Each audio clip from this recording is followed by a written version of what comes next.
ഹരി ഓം ശ്രീ ഗുരുഭ്യോ നമഃ. രാമായ രാമഭദ്രായ രാമചന്ദ്രായ വേധസേ രഘുനാഥായ നാഥായ സീതായാഃ പതയേ നമഃ. യത്ര യത്ര രഘുനാഥകീർത്തനം തത്ര തത്ര കൃതമസ്തകാഞ്ജലിം ബാഷ്പവാരി പരിപൂർണലോചനം മാരുതിം നമ രാക്ഷസാന്തകം. കൂജന്തം രാമ രാമേതി മധുരം മധുരാക്ഷരം ആരുഹ്യ കവിതാശാഖാം വന്ദേ വാത്മീകികോകിലം.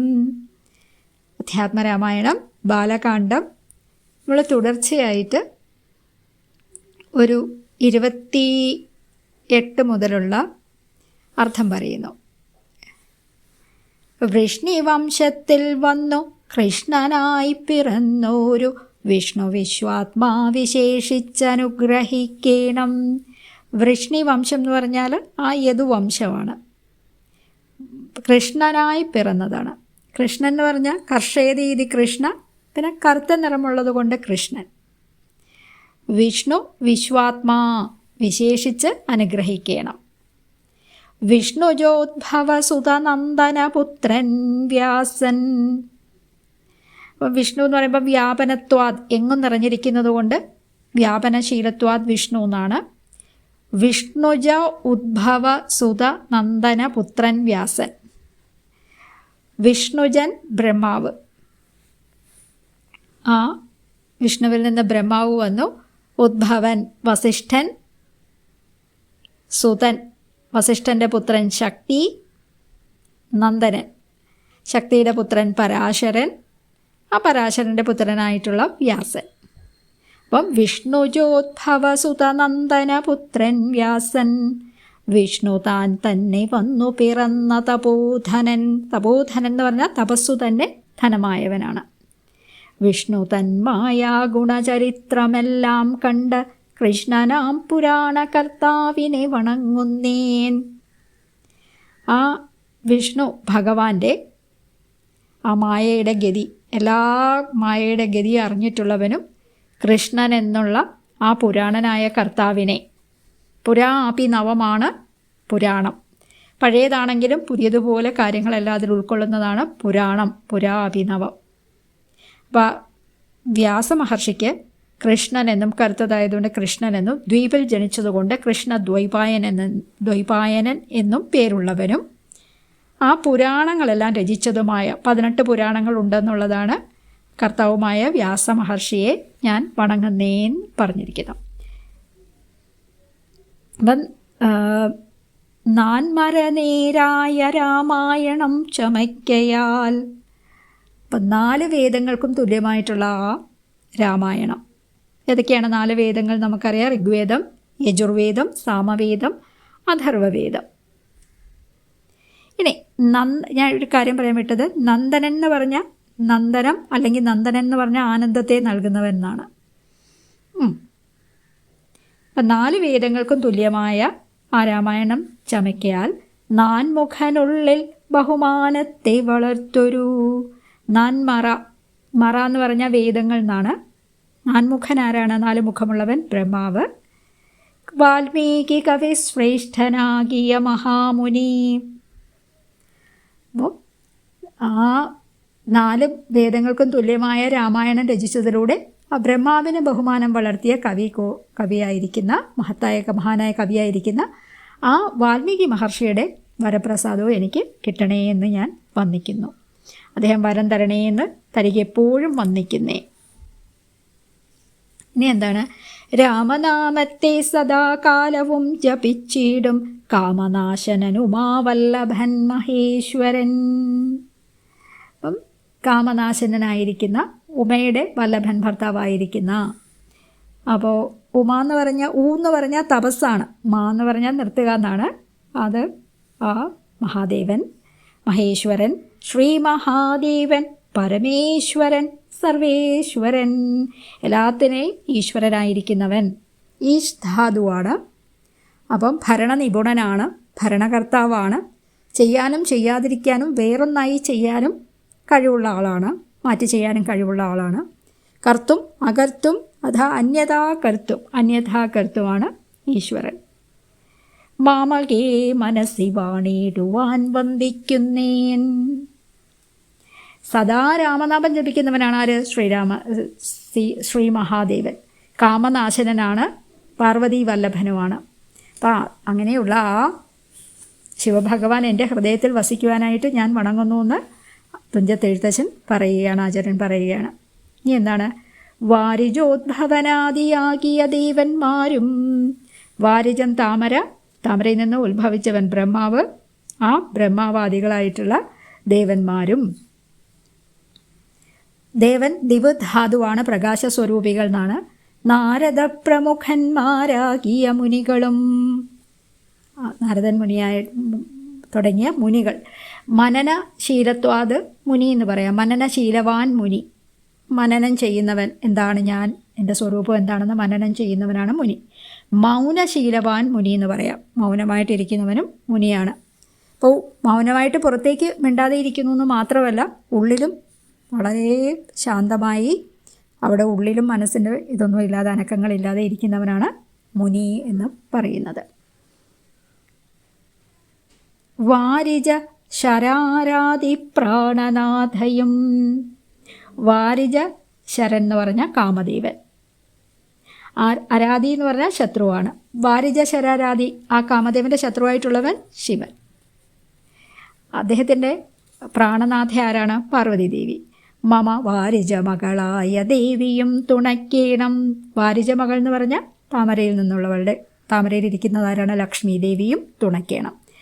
കാരണഭൂതന്മാരാം ബ്രാഹ്മണരുടെ, എല്ലാത്തിനും കാരണരായിരിക്കുന്ന അവർ ബ്രാഹ്മണരുടെ. ബ്രാഹ്മണൻ എന്ന് പറഞ്ഞാൽ ബ്രഹ്മജാനാതി ഇതി ബ്രാഹ്മണ എന്നാണ്. ബ്രഹ്മത്തെ അറിയുന്നവൻ, വേദം പഠിപ്പിക്കുകയും പഠിക്കുകയും ചെയ്യുന്നവനാണ് ബ്രാഹ്മണൻ എന്ന് പറയുന്നത്. അപ്പോൾ കാരണഭൂതന്മാരാം ബ്രാഹ്മണരുടെ ചരണാരുണാംബുജലീന പാംസു സഞ്ജയം. ചരണം എന്താണ്? കാലടികൾ. ചരണ അരുണ അംബുജ ലീന പാംസു സഞ്ജയം എന്നാണ്. ചരണം ആ കാലടികൾ, പാദങ്ങൾ. അരുണാംബുജം എന്ന് പറഞ്ഞാൽ നല്ല ചുവന്ന കളറിലുള്ള, ചുവന്ന നിറത്തിലുള്ള താമര. ലീനം എന്ന് പറഞ്ഞാൽ അവിടെ ലയിച്ച് ലീനമായിരിക്കുന്നത്. അപ്പം പാംസു സഞ്ജയം, പാംസു പൊടിപടലങ്ങൾ, പൊടി, ആ പൊടിയുടെ കൂട്ടം സഞ്ജയം. മമ ചെയ്തോ ദർപ്പണത്തിൻ്റെ മാലിന്യമെല്ലാം തീർത്തു. എൻ്റെ ആ ചേതസ്, എൻ്റെ മനസ്സാകുന്ന ആ കണ്ണാടിയുടെ മാലിന്യമെല്ലാം തീർത്തിട്ട്. അപ്പം കണ്ണാടി എന്ന് പറയുന്നത് ദർപ്പണമാണ് അല്ലേ? ദർപ്പത്തെ ഉണ്ടാക്കുന്നത്, അഹങ്കാരത്തെ, ആ നമ്മൾ നോക്കുന്തോറും അങ്ങനെ ഒരു ദർപ്പം ഉണ്ടാവും. അത് തീർക്കുന്നതാണ് കണ്ണാടി, ദർപ്പണം. അപ്പോൾ അതിൻ്റെ മാലിന്യമെല്ലാം തീർത്ത അവരുടെ പാദങ്ങളിലെ ആ പൊടിപടലങ്ങൾ കൊണ്ട് എൻ്റെ മനസ്സിൻ്റെ മാലിന്യങ്ങളെല്ലാം തീർത്ത് ശോധന ചെയ്തിടുവാൻ, ശുദ്ധിയാക്കാനായിട്ട് ആവോളം വന്ദിക്കുന്നേൻ. അപ്പോൾ എല്ലാവരെയും വന്ദിക്കുകയാണ് എഴുത്തച്ഛനാചാര്യൻ. ആധാരം നാനാജഗന്മയനാം ഭഗവാനും. നാനാജഗന്മയനാം ഭഗവാനും എന്നാണ് പറഞ്ഞിരിക്കുന്നത്. അപ്പോൾ ആധാരമായിരിക്കുന്ന, ആശ്രയമായിരിക്കുന്ന വേദമന്നല്ലോ ഗുരുനാഥൻ താനരുൾ ചെയ്തു. എല്ലാത്തിൻ്റെയും പ്രമാണം എന്താണ്? വേദമാണെന്ന് ഗുരുനാഥൻ പറഞ്ഞിട്ടുണ്ട്. വേദത്തിനാധാരഭൂതന്മാരെ കാണായൊരു ഭൂദേവപ്രവരന്മാർ. അപ്പോൾ ഭൂദേവപ്രവരന്മാർ എന്നാണ് പറഞ്ഞിരിക്കുന്നത്. അപ്പം ആ ബ്രാഹ്മണ ശ്രേഷ്ഠന്മാരാണ് ഭൂദേവപ്രവരൻ എന്ന് പറയുന്നത്, ഭൂമിയിലുള്ള പ്രവരന്മാർ. തദ് വര ശാപാദികൾ, തദ് വര ശാപ ആദികൾ, അവരുടെ വരവും പിന്നെ തുടർന്ന് ശാപവും വരാം. അധാതാവാരാണ്? ബ്രഹ്മാവാണ്. ശങ്കരൻ, ധാതൃശങ്കര വിഷ്ണു പ്രമുഖന്മാർക്കും മതം. അതായത് എല്ലാറ്റിനെയും പ്രമാണം വേദമാണെന്ന് ഗുരുനാഥൻ പറഞ്ഞിട്ടുണ്ട്. ബ്രാഹ്മണരെ ആശ്രയിച്ചാണ് വേദമിരിക്കുന്നത്, കാരണം അവരാണ് പഠിക്കുകയും വേദത്തെ പഠിപ്പിക്കുകയും ചെയ്യുന്നത്. ആ ബ്രാഹ്മണരുടെ, അങ്ങനെയുള്ള ബ്രാഹ്മണരുടെ അനുഗ്രഹവും ശാപവും സഫലങ്ങളാണെന്ന് ആർക്കൊക്കെ സമ്മതമാണ്? ധാതൃശങ്കര വിഷ്ണു പ്രമുഖന്മാർക്കും മതം. ധാതാവ് എന്ന് പറയുന്ന ബ്രഹ്മാവാണ്. ശങ്കരനാരാണ്? ശിവഭഗവാനാണ്. മതം അത് സമ്മതമായിട്ടുള്ളതാണ്. വേദജ്ഞോത്തമന്മാർ മാഹാത്മ്യങ്ങളാർക്കു ചൊല്ലാം. അപ്പം അങ്ങനെയുള്ള ആ വേദജ്ഞന്മാരുടെ മാഹാത്മ്യം ആർക്കും പറയാൻ പറ്റില്ല, അത്രയ്ക്കും വലുതാണ്, വളരെ അധികമാണ്.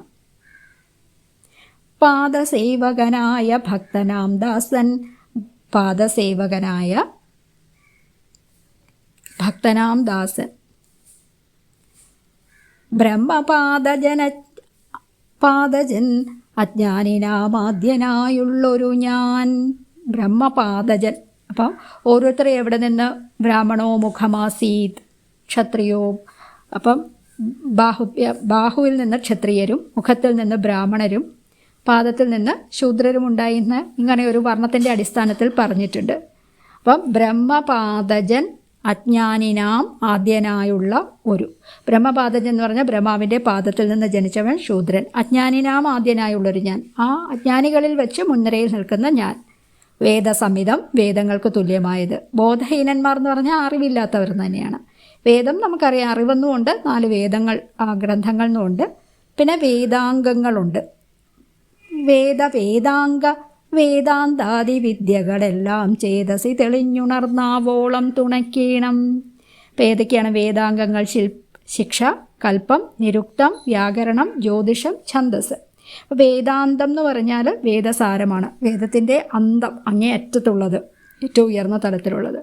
അപ്പം ബ്രഹ്മാദികളായ ദേവന്മാരും നാരദൻ തുടങ്ങിയ മുനിമാരും പാർവതീദേവിയും ലക്ഷ്മി ദേവിയും എന്നെ അനുഗ്രഹിക്കണം.